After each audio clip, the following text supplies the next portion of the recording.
এভারকেয়ার হাসপাতাল থেকে বিএনপির চেয়ারপারসনের স্বাস্থ্য সম্পর্কিত ব্রিফিং দেন বিএনপির কেন্দ্রীয় নির্বাহী কমিটির সদস্য অধ্যক্ষ আলমগীর হোসেন। বিস্তারিত দেখুন ডেস্ক রিপোর্টে। এভারকেয়ার হাসপাতাল থেকে খালেদা জিয়ার জন্য দেশবাসীর কাছে দোয়া চেয়েছেন বিএনপি নির্বাহী কমিটির সদস্য অধ্যক্ষ আলমগীর হোসেন। তাকে উন্নত চিকিৎসা করার যে জায়গাটুকু বা শারীরিক কন্ডিশন সেটি ফিরিয়ে দিয়েছে।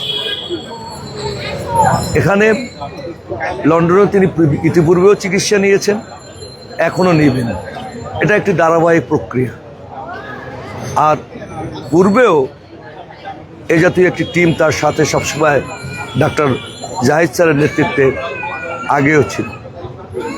আমরা আল্লাহর কাছে শুকরিয়া আদায় করি যে তিনি অনেকটা যতদূর জেনেছি শুনেছি কিছুটা সুস্থ, অর্থাৎ চিকিৎসা নেওয়ার মতো পরিস্থিতি তার হয়েছে এবং তিনি ঔষধ গ্রহণ করছেন।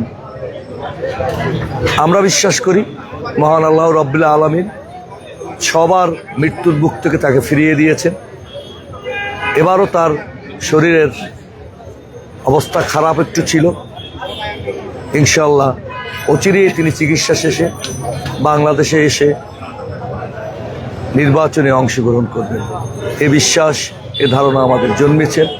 কারণ সারা বাংলাদেশের মানুষ ঐক্যের প্রতীক, গণতন্ত্রের অতন্ত্র প্রহরী, mother of democracy Begum Khaleda জিয়ার জন্য দোয়া করে।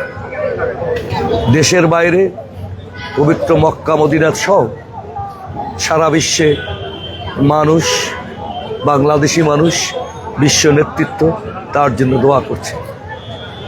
এদেশের কোটি কোটি মানুষ নামাজ শেষে তার জন্য দোয়া করছেন। নেতা কর্মী সমর্থকদের কান্নায় আকাশ ভারী হয়ে গেছে।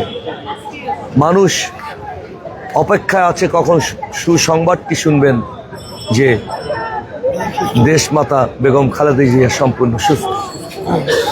এই দোয়া আল্লাহর দরবারে কোটি মানুষের দোয়া নিশ্চয়ই পৌঁছবে এবং তিনি সুস্থ হয়ে আমাদের মাঝে ফিরে আসবেন। এটি হলো আমাদের আগ্রহ, আমাদের ইচ্ছা এবং নেতা কর্মীরা সেটাই বিশ্বাস করে, ডাক্তাররাও তাই বিশ্বাস করে।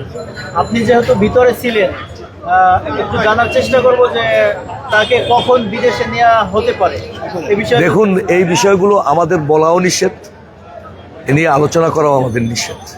আমি নির্বাহী কমিটির সদস্য, আমরা এখানে ভিড় করব না। সেই চিন্তার মধ্যে দিয়ে একটু এসেছি কতটুকু বেশি জানতে পারি, এই জানার আগ্রহ থেকে এখানে উপস্থিত হয়েছি। সমস্ত প্রক্রিয়া আমাদের মাননীয় ভারপ্রাপ্ত চেয়ারম্যান তিনি মনিটরিং করছেন। সুবিধা মতো সময় আপনারা সব কিছু জানতে পারবেন।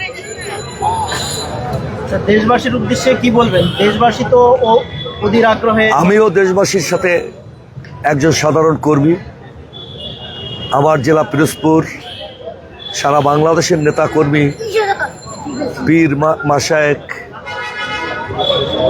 রাজনৈতিক সামাজিক কর্মী, দলীয় কর্মী, সাধারণ মানুষ যেভাবে এটি বিরল সবাই মিলে তার জন্য যে দোয়া করেছে, আমরা আমাদের দোয়া অব্যাহত রাখবো মায়ের জন্য।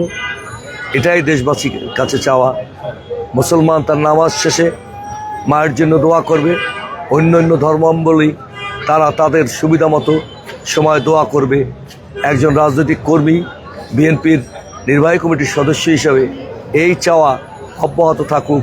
দেশের শান্তি সমৃদ্ধির প্রতীক খালেদা জিয়া সুস্থ হয়ে আমাদের মাঝে ফিরে আসে।